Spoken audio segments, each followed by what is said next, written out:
I think Agastya is just a terrific location. It's a beautiful site, first of all, and you can learn a lot simply by walking around the grounds. In this weekend, saw and learned what a cinnamon tree was for the first time. I love cinnamon. I've been eating it my whole life.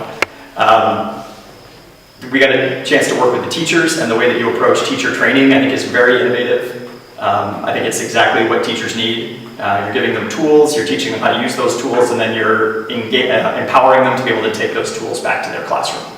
And I think the same is true of the way that you work with students. And I think the fact that the approach is very similar is perfect.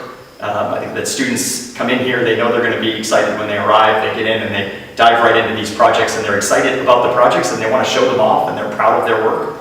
And I think that's something that we want for all of our students. So I think you set up just beautiful facilities to do exactly the right kind of education. What I liked about the sessions with the teachers is that they dove in, and the same with the students. That what I noticed, I'll give examples particularly from the student work, is that students were given harder and harder challenges, and even when they were really struggling, they actually did not want extra help. They believed that they could solve these problems, which they did.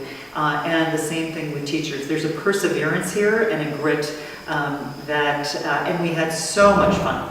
And I always take it when kids don't want to take their break or don't want to go to lunch because they want to keep on working on a project as a good sign that something's working. And I think they were engaged, mind, body, and heart in everything that they were doing. And so they wanted to know when we were going to come back to do more projects. And I suspect at some point we'll be back to do more projects.